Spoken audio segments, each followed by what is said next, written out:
Kemana setelah mati? Apa yang terjadi setelah kematian adalah pertanyaan kita semua. Herman Bavinck menulis, "The desire to know what happens to us after death is a universal human desire." Keinginan untuk mengetahui apa yang terjadi pada kita setelah kematian adalah sebuah keinginan universal umat manusia. Jika pertanyaan tersebut diformulasikan ulang dengan asumsi bahwa hidup adalah sebuah perjalanan, maka formulasinya adalah kemana manusia setelah mati? Pertanyaan kemana manusia setelah mati memiliki asumsi bahwa hidup adalah sebuah perjalanan. Kematian adalah satu momen di mana perjalanan akan dilanjutkan ke tahap berikutnya.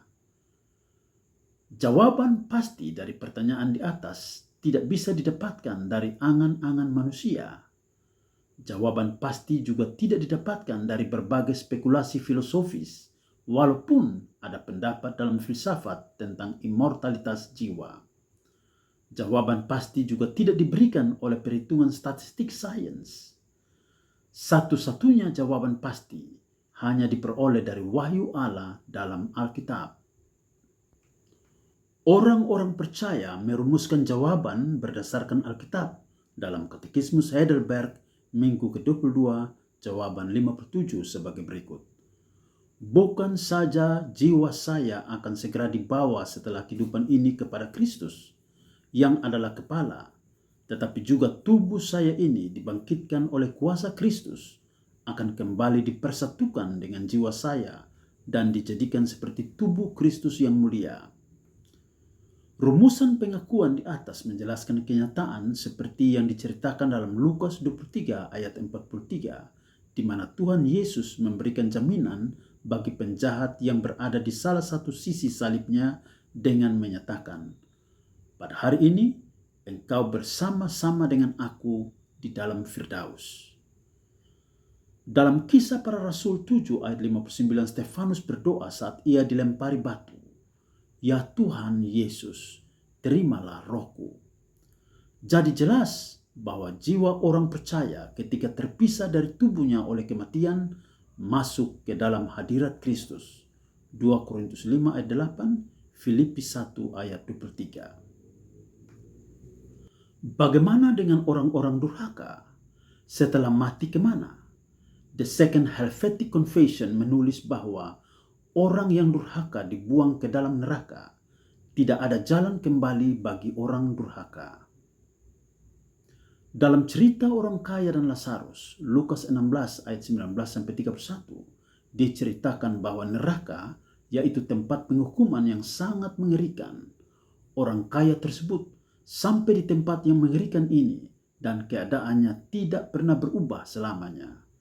Itu berarti orang durhaka tidak dimusnahkan dalam pengertian hilang eksistensinya, sebab mereka akan menerima penghukuman kekal, di mana mereka akan terus berada dalam segala kesakitan yang dirasakannya. Sehubungan dengan hal tadi, Herman Bavinck menulis, "Just as immediately after death, believers enjoy a provisional state of bliss with Christ in heaven, so unbelievers from the moment of their death enter a place of torment." Sama seperti orang percaya menikmati kebahagiaan bersama Kristus di surga segera setelah kematian, demikian pula orang durhaka. Sejak saat kematian mereka memasuki tempat siksaan. Dengan demikian, baik orang benar maupun orang durhaka setelah kematian sama-sama segera memasuki keadaan kekalnya, yang satu di hadirat Yesus dan yang lain di neraka.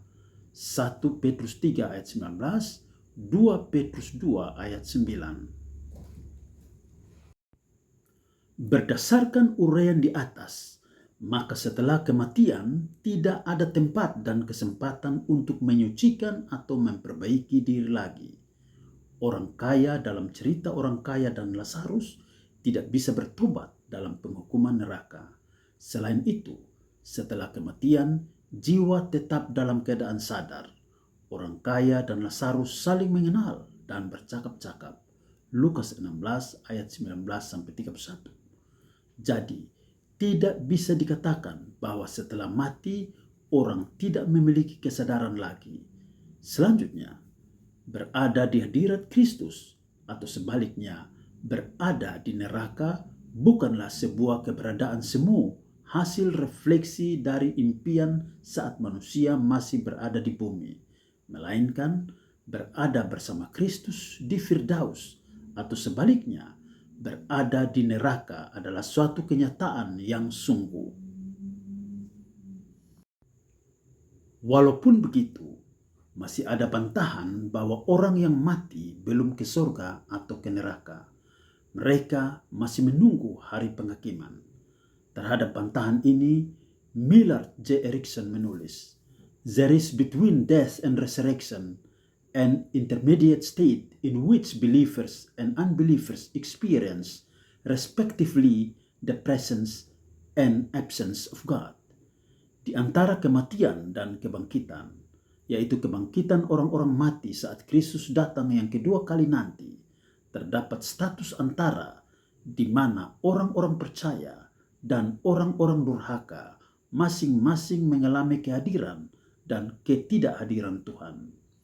Orang-orang percaya berada di surga bersama Kristus dan orang-orang durhaka tidak bersama Kristus karena mereka berada di neraka.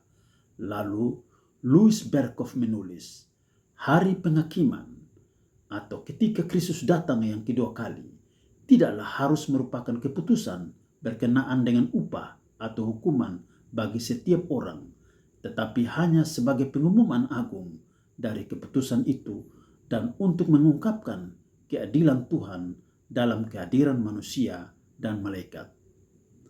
Akhirnya, pertanyaan penegas sekaligus pertanyaan penghibur bagi orang percaya. Kemanakah orang percaya setelah mati? Mereka pergi ke hadirat Kristus. Kata Alkitab, berbahagialah orang yang mati dalam Kristus. Wahyu 14 ayat 13.